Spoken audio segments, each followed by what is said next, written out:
6절 말씀을 같이 보겠습니다. 이스라엘 사람들이 위급함을 보고 왜 그랬어요? 5절에 보시면 블레셋이 이스라엘과 싸우려고 모였는데 병거가 3만이에요. 마병이 6천 명이고 백성은 해변의 모래처럼 많았어요. 그들이 올라와서 베다윈 동쪽 mikmas의 진을 딱 쳤습니다. 이스라엘 사람들은 위급함을 보고 절박하여 숲을, 바위 틈, 은밀한 곳, 웅덩이에 숨었다 그랬죠. 그리고 7절 어떤 히브리 사람들은 요단강을 건너 갓과 길란 땅으로 가되 아예 그 동네를 벗어나서 도망하는 사람들도 많았다 라고 하는 것을 알 수 있습니다. 여러분, 거기 위급함을 보고라고 하는 단어 있죠. 이게 차르라는 단어인데 좁다라는 의미입니다. 좁다. 삶의 길이 좁아진 거죠. 인생의 길이 좁아진 거예요. 내 인생이 막 8차선은 아니어도 그래도 4차선은 되고, 아무리 어려워도 차가 왕복은 가능한 한 2차선 정도는 됐는데 어느 날부턴가 차 한 대도 빠듯이 빠져나갈까 말까 시골길 있잖아요. 편도 1차선도 아니잖아요. 그렇죠? 저쪽에 보고 차가 오면 이쪽에서 기다려야 되고, 어떤 때는 서로 차가 엉켜서 감정 싸움하느라 앞으로 가지도 못하고 뒤로 가지도 못하는 그런 상황을 마주하게 되어지는 때도 있지 않겠어요? 그런 걸 말하는 거죠. 이게 차선이 아니라 인생의 길이 좁아진 거죠. 그렇게 되어지게 되면 굴, 숲을, 바위 틈, 은밀한 곳, 웅덩이에 숨는다. 숨을 생각부터 하고 도망갈 생각부터 하고 그냥 피할 생각부터 한다 라고 하는 거죠. 이건 여러분 신앙생활에서 되게 중요한 지점이고 대목인 것 같습니다. 여기 굴, 이건 메아라라는 단어인데 그래봐야 일식인 거첩밖에 안 되거나 무덤이라는 뜻을 갖고 있어요. 그리고 숲을, 하와흐라는 단어는 가시나무 덤불입니다. 피한다고 피했는데 그게 가시나무 덤불인 거예요. 그게 무슨 피난처가 될 수 있겠어요. 그리고 바이툼, 셀라라고 하는 단어는 여러분 가봤더니 그게 절벽이더라 라고 하는 거 있습니다. 그냥 한 발만 잘못 내딛으면 천길낭도로 떨어지는, 그리고 은밀한 곳, 이 체리아우라는 단어 있죠. 이건 그냥 사람이 만든 잠깐의 은신처 정도의 뜻밖에 가지고 있지 않습니다. 그리고 웅덩이 있죠. 웅덩이는 보로라는 건데요, 민수기 22장 26절 말씀에 가면 여호와의 사자가 더 나아가서 좌우로 피할 데 없는 좁은 곳에 선지라 그렇게 말씀하거든요. 근데 여러분 굉장히 좁은 길인데 발람 선지자는 그 좁은 길에서 하나님의 사자를 만나게 되었습니다. 여러분, 야곱은 형 에서를 만나야 하는 인생의 아주 고난스러운 좁은 길, 거기에서 야복강가에 서게 되죠. 그리고 그의 평생의 이름, 90세 가까이 붙들고 살았던 사기꾼, 약사판자, 이런 야곱이란 이름이 이스라엘이란 이름으로 바뀌게 되어지죠. 그러니까 발람도 그랬고 야곱도 그랬고 인생의 좁은 길에서 그들은 오히려 하나님을 만나는 놀라운 경험을 하게 되어졌다라고 하는 것입니다. 그래서 여러분, 좁은 강은 아시죠? 급히 흘러요. 좁은 강은 갑자기 좁아지면 유속이 굉장히 빨라지잖아요. 급히 흐르기 때문에 어지간하게 뭘 붙잡고 있어도 떠내려가기가 십상입니다. 인생에 좁은 강이 왔다 싶을 때, 그때 여러분 숲으로 도망가고 바위로 도망가고 할 일이 아니라 내가 무엇을 붙잡아야 될지 명확하게 잘 생각해야 되겠다. 도망가고 숨는다고 해결될 길이 없다라고 하는 것입니다. 잠언 24장 10절에는요, 내가 만일 환난 날에 낙담하면 내 힘이 미약함을 보임이니라 그렇게 말씀하세요. 이게 무슨 뜻이냐면 힘이 부족하면 견디는 시간도 짧다라는 거예요. 그렇잖아요? 여러분 철봉 턱걸이 몇 개나 하세요? 그래서 우리 학교 다닐 때 남자들은 턱걸이 몇 개로 시험을 보지만 자매들은 어떻게 하죠? 매달려 있는 것으로 시험을 봐요. 그렇죠? 오래 매달려 있으면. 근데 힘이 없으면 오래 매달려 있지 못하죠. 힘이 없을수록 금방 툭 하고 떨어집니다. 그래서 힘이 부족하면 견디는 시간도 짧다. 여러분 좁은 길을 만나게 되셨을 때 3만의 병거가 오고 군사가 6천 명이고 그래서 죽었다 싶을 인생의 이런 어려움들이 우리 인생에 닥치게 되어지게 될 때 여러분 낙담하잖아요. 그러면 내게 있는 힘도 그 현실에게 사단에게 퍼주는 거예요. 삽을 들고. 그러니까 낙담은 나를 돕는 것이 아니라 사단을 돕는 것이고 현실을 돕는 거다라는 것이죠. 그 현실에게 내 남아있는 힘도 퍼주는 거예요. 아니 다른 데서 힘을 퍼와도 뭐할 판국인데 내 힘을 퍼주니 어찌 견디는 시간이 짧지 않을 수 있겠습니까? 그래서 인생의 길이 좁으실 때 반드시 기억하셔야 됩니다. 혹시 여러분이 꽤 괜찮은 사람이다라고 착각하거나 오해하시진 않으시죠? 여러분 집을 넓혀 가잖아요. 경험해 보셨어요? 여러분 주변에서 너무 잘 됐다라고 진심으로 기뻐하는 사람이 몇 있던가요? 교회를 넓혀 가잖아요. 내 일처럼 주변에서 좋아해 주는 사람이 거의 없습니다. 좋아해 주지 않지만 그래도 아이고 이 어려운 시절에 대단하시네 라고 말해주는 분들은 나보다 더 크거나 나보다 더 많이 가진 사람들 뿐이에요.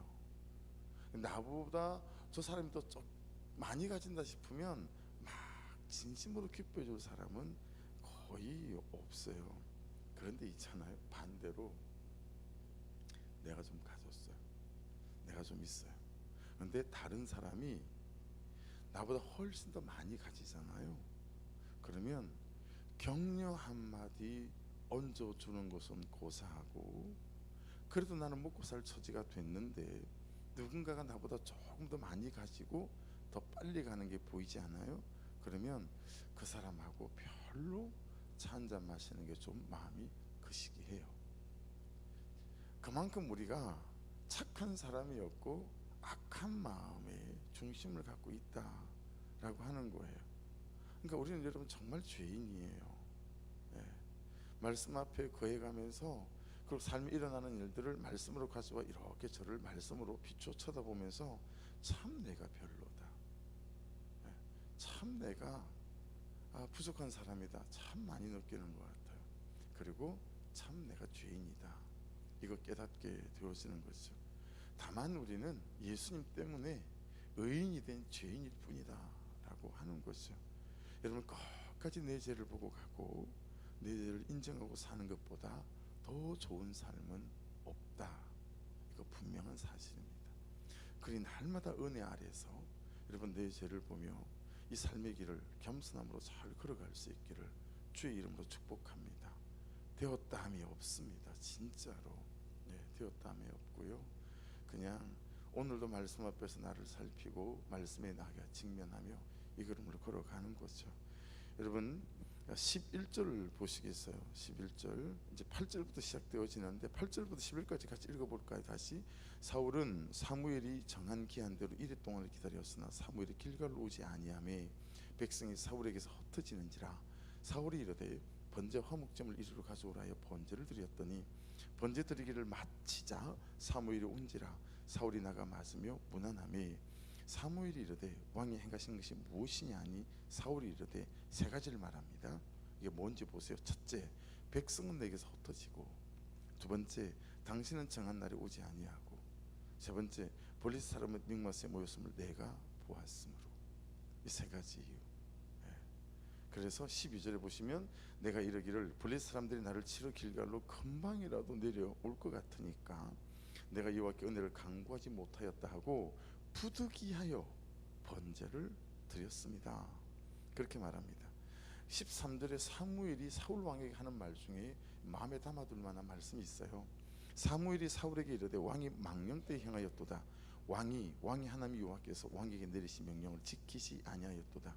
그리하였더라면 여호와께서 이스라엘 위에 왕의 나라를 영원히 세우셨을 것이거늘. 여러분 1절을 다시 올라가 보시겠어요? 그가 이스라엘을 다스린 지 2년에 라고 되어 있죠. 여러분 사무엘하 11장 1절 기억나십니까? 그 해가 돌아와 왕들이 출전할 때가 되매 다윗이 요압과 그에게 있는 그의 부하들과 온 이스라엘 군대를 보내니 그들이 암몬 자손을 멸하고 랍바를 에워쌌고 다윗은 예루살렘이 그대로 있더라. 약간 닮은 구석이 있지 않습니까? 첫째, 여러분 세월이 그들을 좀 무디게 만들었어요. 사울 왕은 왕이 된 지 2년밖에 되지 않았어요. 그가 얼마나 겸손했던 사람인지 여러분 아시죠? 수레 밑에 기어 들어가서 나오지 않았어요. 자기는 왕이 될 만한 사람이 못 된다고. 근데 여러분 2년 딱 지났거든요. 다윗은 여러분 이제 웬만큼 나라도 정복되고 살만하니까요, 있어야 될 자리 있지 않고 세월이 그들을 무디게 만들었어요. 여러분 희한하게 직업은, 기술은 세월이 가면 예리하게 되어지게 되고 노련하게 되어지는 것 같습니다. 그렇죠? 안정감 있게 우리를 만들어줘요. 근데 신앙은 사울 왕도 그렇고 다윗도 그렇고 오늘을 사는 우리도 자꾸 무디어지게 만드는 것 같아요. 여러분 어떠세요? 요즘 하나님 앞에 예리하십니까? 말씀 앞에. 아니면 엘리 대제사장처럼 틀리지도 않아요. 왜? 최근에 하나님께 내게 말씀으로 말씀하신 적이 있나? 한번 생각해 보는 거죠. 어떤 말씀 때문에 내가 충격받은 적이 있나? 가만히 있어 봐봐. 최근에 통해와 자복형을 받아 내가 하나님 앞에 통곡하고 자복하며 내 죄를 가지고 주 앞에 나가 봤던 적이 있나? 너무 크게 말씀하셔서 없는데 통장 빡빡 긁어서 누구를 섬겨본 일이 있나? 이거 전부 하나님께 우리에게 말씀하시는 것들 아니겠어요? 근데 그런 일이 없다라고 한다면 여러분 어느덧 우리가 무디어져 있는 거예요. 지금 사울과 다윗의 첫 번째 공통점이 뭐냐면 무디어져 있어요. 그렇죠? 대충 합니다. 왕년에 기도 안 해보고 전도 안 해보고 헌신 안 해보고 그런 사람 있어? 라고 말하면서 추억과 기억으로만 살고 그런 삶을 살아가는 사람에게 그냥 아주 넌지시 딴짓 걸고 그렇게 하죠. 그런데 대장 노릇은 다 하고 싶어 해요. 대접 다 받고 싶어 하고요.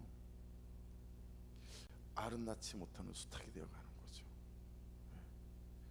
여러분 신앙의 연수가 예배에 익숙하게 만들고 기도는 타성해졌게 만들어요.